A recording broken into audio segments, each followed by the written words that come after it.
இவங்க 40 நாள்ல தனியார்மையை நோக்கி நாங்க டிஸ்கஸ் பண்ணிட்டு இருக்கோம் அதிகாரிகள் சொல்றாங்கன்னா ஆட்சிக்கு வந்த உடனே எளிய மக்கள் மீது குறிப்பாக உங்களுக்கு பட்டியலின மக்கள் மீது எந்த விதமான அக்கறை இருக்குன்ற கேள்வி நாங்க எழுப்புறோம். நேற்று நடந்த உங்களுடைய பதில்ல எதிர்கட்சிகளுடைய கேள்விக்கு தனியார் மயத்தை பத்தி கேள்விக்கு எந்த விதமான பதிலும் இல்லை. சம்பந்தமா எதிர்ப்பு ஈரோட்டில் மற்ற இடங்கள்லாம் போராடுறாங்க. சாதாரண எளிய மக்கள் குப்பை அகற்றவங்க வெறும் கையால நீங்க அதுக்குண்டான பதில சொல்லாம போறதுன்றது என்ன மாதிரி எங்களை நினைக்கிறீங்க? 8 பேருக்கு அமைச்சரை கொடுத்துட்டா எல்லாமே செஞ்சுட்டு அவங்க வாய் மட்டும் இருப்பாங்க அப்படின்னு நீங்க நினைச்சிட்டீங்களா?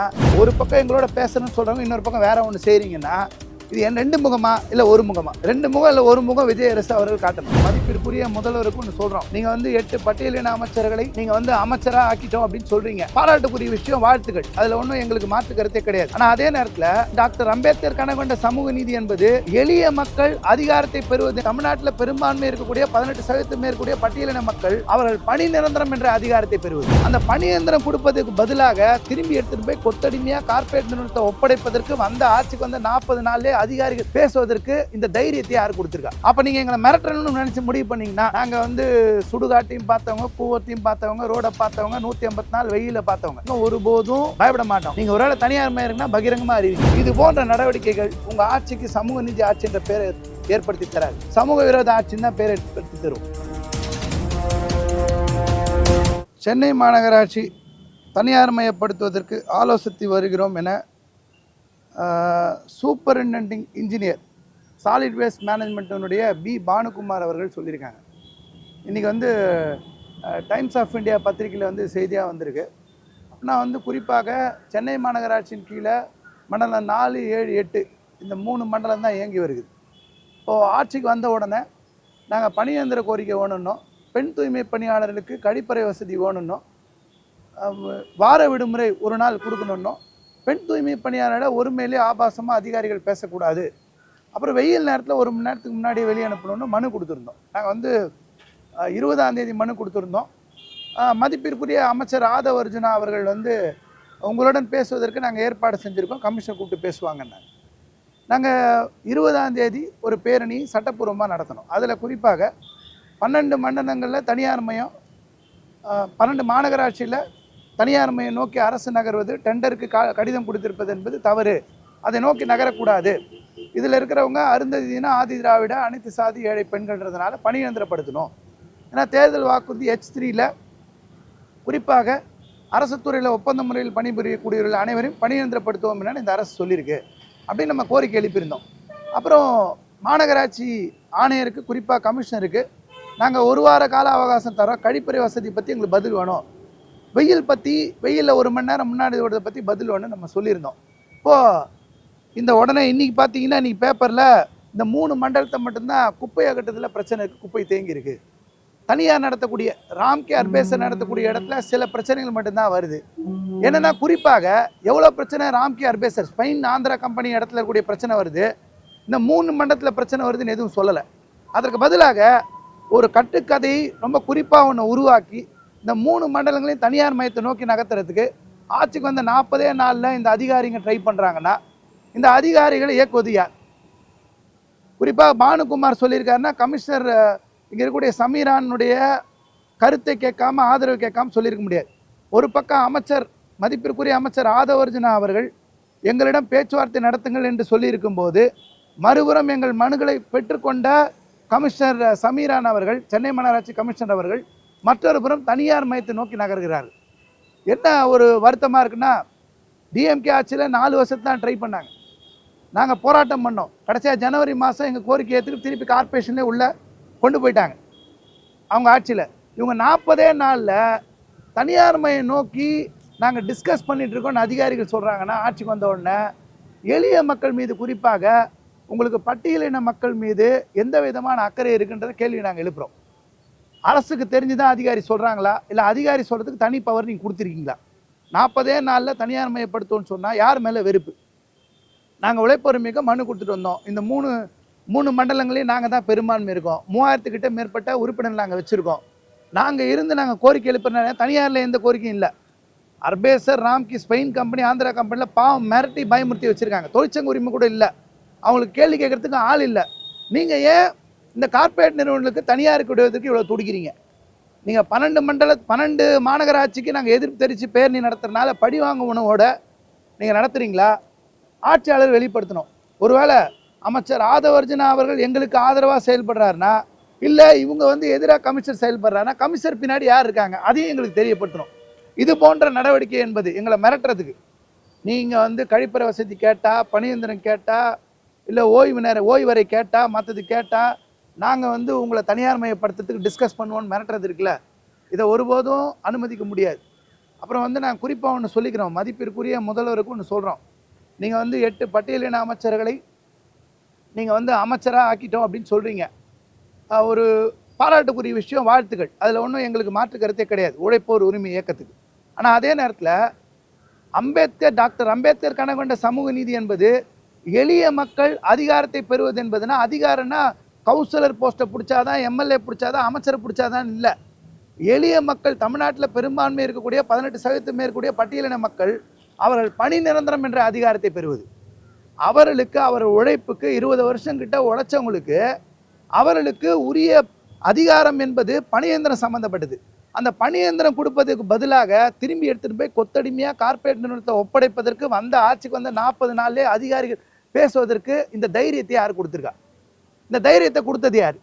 அப்போ நீங்கள் எங்களை மிரட்டணும்னு நினச்சி முடிவு பண்ணிங்கன்னா, நாங்கள் வந்து சுடுகாட்டையும் பார்த்தவங்க, கூவத்தையும் பார்த்தவங்க, ரோடை பார்த்தவங்க, 184 வெயில பார்த்தவங்க நாங்கள் எங்கள் தூய்மை பணியாளர் சங்கம் உழைப்போர் மிகவும் ஒருபோதும் பயப்பட மாட்டோம். நீங்கள் ஒருவேளை தனியார் மயருக்குன்னா பகிரங்கமாக அறிவிங்க. நாங்கள் ஆட்சிக்கு தெரிஞ்சுதான் நடக்குதா? முதலமைச்சர் தான் இதனுடைய அமைச்சர், நகராட்சி நிர்வாகத்துறையினுடைய அமைச்சர், மதிப்பிற்குரிய முதல்வர் விஜய் அவர்கள், ஜோசப் விஜய் அவர்கள். நீங்கள் பகிரங்கமாக வெளில வந்து சொல்லுங்கள், ஆமாம் நான் தனியாருக்கு தான் விட போகிறேன். நேற்று நடந்த உங்களுடைய பதிலில் எதிர்கட்சிகளுடைய கேள்விக்கு, தனியார் மையத்தை பற்றி கேள்விக்கு எந்த விதமான பதிலும் இல்லை. நாங்கள் வந்து தமிழ்நாட்டில் கேட்குறோம், இடதுசாரி இயக்கங்கள், இந்திய கம்யூனிஸ்ட் கட்சி, மார்க்சிஸ்ட், விடுதலை சிறுத்தைகள் கட்சி, மற்ற இருக்கக்கூடிய தொழிற்சங்கத்தினர் யாரெல்லாம் மக்கள் நலன் மீது அக்கறை இருக்கீங்களோ இந்த தனியார் மையத்தை வரக்கூடாதுன்னு எதிர்ப்பு தெரிவிங்க. இது போன்ற அதிகாரிகள் நாங்கள் வந்து டிஸ்கஷனில் இருக்கோம் திமிரான ஒரு நடவடிக்கைக்கு எதிர்ப்பு தெரிவிங்க. எதிர்ப்பு தெரிவித்து தூய்மை பணியாளர் பக்கம் நில்லுங்க. நாங்கள் வந்து ஒருபோதும் பின்னொதுங்க மாட்டோம். குறிப்பாக ஒரு கட்டுக்கதையை சொல்கிறாங்க, இங்கெல்லாம் வேலை நல்லா நடக்கலை. என்னென்னா, தொடப்பம், மாஸ்க்கு, க்ளவுஸு, அடிப்படை கருவிகள் எதுவுமே கிடையாது. 365 நாள் மிருகம் மாதிரி வேலை செய்கிறாங்க. அவங்களுக்கு எந்த விதமான ஓய்வும் கிடையாது. அப்போ நீங்கள் அடிப்படை அவங்களுக்கு உண்டான பேட்டரி வண்டியோ அதுக்குண்டான லாரியோ எதுவுமே இந்த 3 மண்டலங்கள் தனியாக கொடுக்கறது கிடையாது.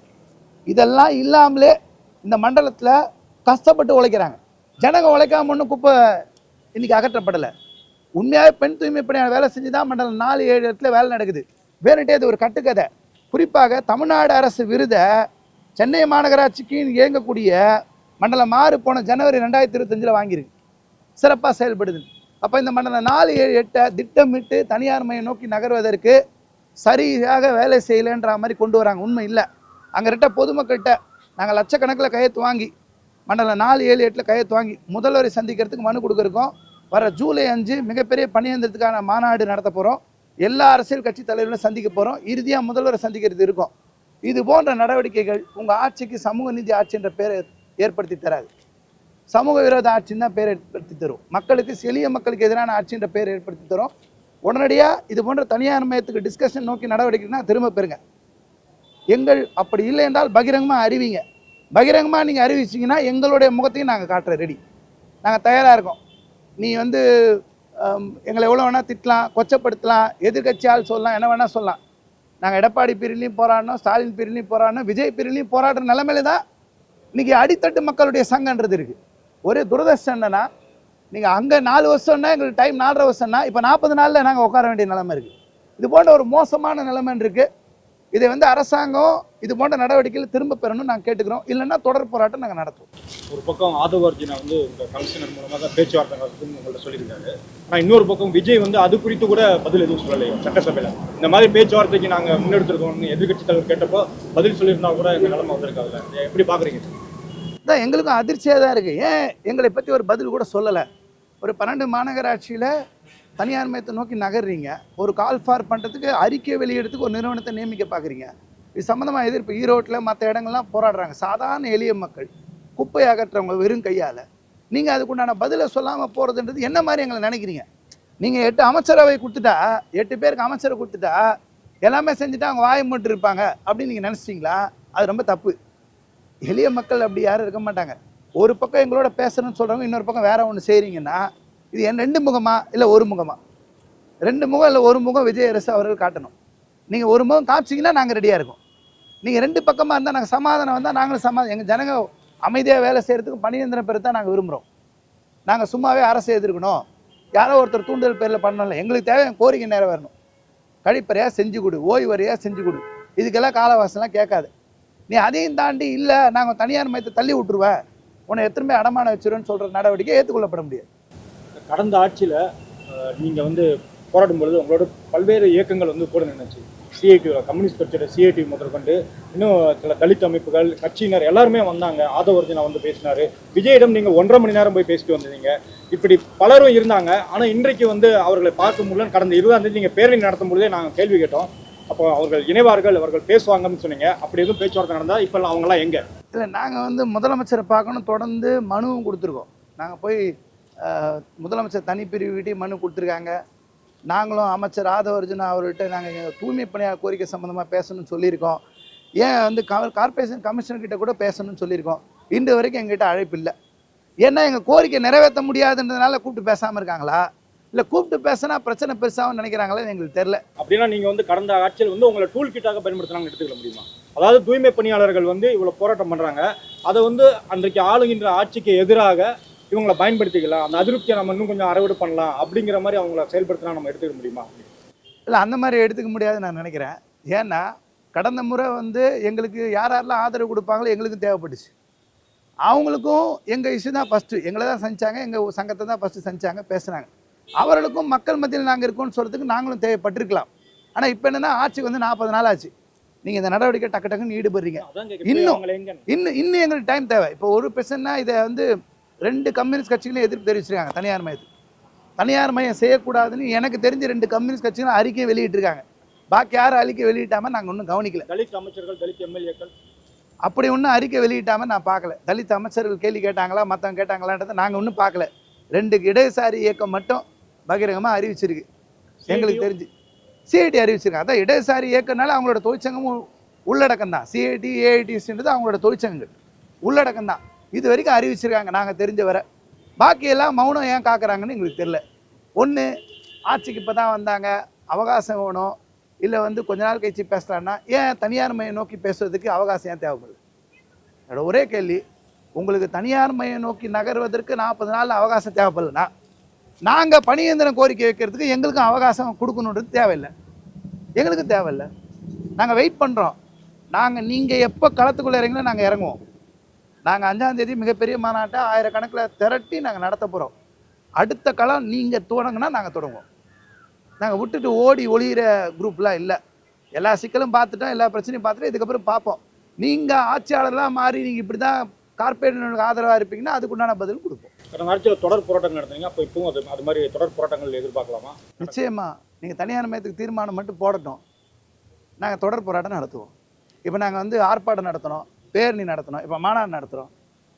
நாங்கள் எல்லா அறவழி முறையில் எல்லாத்தையும் ட்ரை பண்ணுவோம். முதல்ல நாங்கள் எடுத்த உடனே தொடர் போராட்டம் நடத்தணும், அப்படியே ரோட்டில் உட்காந்துன்னு அப்படின்னு நாங்கள் ட்ரை பண்ணல. நாங்களும் ஒரு கோரிக்கையாக வச்சுட்டே வருவோம். லட்சக்கணக்கான கையெழுத்து வாங்க போகிறோம் இந்த மண்டலம் 4, 7, 8 பொதுமக்கள்கிட்ட. நாங்கள் அதையும் நோக்கி நகர்றோம். இந்த மக்கள்லாம் நாங்கள் நல்லா வேலை செய்கிறேன்னு எங்களுக்கு கையெழுத்து போடுறாங்க, எங்களுக்கு பணியந்திரம் கொடுக்கணும்னு கையெழுத்து போடுறாங்க. ஐயா முதலமைச்சர், ஐயா எங்களை பணியந்திரப்படுத்துங்க. இந்த கையெழுத்தெல்லாம் வாங்கி அரசியல் கட்சியினர்கிட்டையும் வாங்க போகிறோம், எல்லா கட்சிக்கிட்டையும் வாங்க போகிறோம். எந்த வேறுபாடும் இல்லை. எல்லா அரசியல் கட்சி தலைவர்கிட்டையும் உழைப்போர் மிக சார்பில் எங்கள் மக்களை, எங்கள் பூர்வகுடி மக்களை பணியந்திரப்படுத்துங்க. எங்களை மட்டும் இல்லை, தமிழ்நாடு முழுக்க இருக்கக்கூடிய இந்த தூய்மை பணியாளர் பணியந்திரப்படுத்துங்க. அரசாணை எண் 62 படி சம்பளம் தாங்கன்னு சொல்லி கேட்க போகிறோம். கேட்டவிட்ட மனு கொடுக்க போகிறோம். அதுக்கு பிறகு அவங்க ஒத்துக்கொள்ள பணம் அடைன்னு சொன்னாங்கன்னா பதில் நடவடிக்கை, போராட்ட நடவடிக்கைகள் இருக்கும். நீங்கள் குறிப்பாக எங்கள் சங்கம் உழைப்போர் மிக பெரும்பான்மையாக 3000க்கும் மேற்பட்ட உறுப்பினர்களை வைத்திருக்கக்கூடிய மண்டலம் 4, 7, 8 தனியார் மையப்படுத்துவோம் என்று சொல்லுறதுக்குரிய தைரியம், துணிச்சல் யார் கொடுத்தது? ஒருவேளை நீங்கள் தனியார் மையப்படுத்தினா பகிரங்கமாக அறிவிங்க, நாங்களும் வீதிக்கு வரத்துக்கு ரெடியாக இருக்கோம். நீங்கள் சொல்லுங்கள், நீங்கள் சொல்கிற தேதியில் நாங்களும் களத்தில் நிற்போம். 20ஆம் தேதி பேரணி நடத்தணும் அறவழியில், அடுத்த 5ஆம் தேதி மாபெரும் மாநாடு நடத்துகிறோம். அதுக்கு பிறகு அனைத்து அரசியல் கட்சிகளையும் சந்தித்து எங்கள் பணியந்திர கோரிக்கை இருக்குன்னு கேட்க போகிறோம். முதலமைச்சர்கிட்ட இப்போ வரைக்கும் நாங்கள் எங்களை சந்திக்கணும்னு கேட்டுட்ருக்கோம். எங்களை பார்க்க அவருக்கு நேரம் இல்லை, எங்களை பார்க்குறதுக்கு இது வரைக்கும் அனுமதிக்கலை. ஆனால் நாங்கள் வருவோம். அருந்ததி, ஆதி திராவிட, அனைத்து சாதி, ஏழை பெண்கள், நீங்கள் தனியார் மையப்படுத்தி எங்களை குப்பை போல தூக்கி வீசிறதுக்கு முடிவு எடுத்தீங்கன்னா இந்த ஆதிக்க திமிர் பிடித்த அதிகாரிகள் இப்படி செய்வாங்கன்னு ஒரு முடிவு எடுத்தீங்கன்னா நாங்கள் எங்களுடைய உழைக்கும் மக்களுடைய வடசென்னை பூரக்குடி மக்களுடைய போராட்ட வலிமையை நாங்களும் காட்டுவோம். உடனடியாக அந்த நடவடிக்கை திரும்ப பெறணும். நீங்கள் டிஸ்கஷனோ ஆலோசனை தனியார் மயப்படுத்தி செய்யக்கூடாது. உங்கள் தேர்தல் வாக்குறுதிப்படி 5 வருடங்கள் பணி செய்தால் பணி நிரந்தரம் என்ற வாக்குறுதியை நிறைவேற்றுங்கள் என்று முதலமைச்சருக்கு கோரிக்கை எடுக்கிறோம். இந்த அதிகாரிகளுக்கு சென்னை மாநகராட்சியினுடைய கமிஷனர் அந்த அதிகாரி பானுகுமார் அவர்களுக்கு நாங்கள் கண்டனத்தை பதிவு செய்கிறோம்.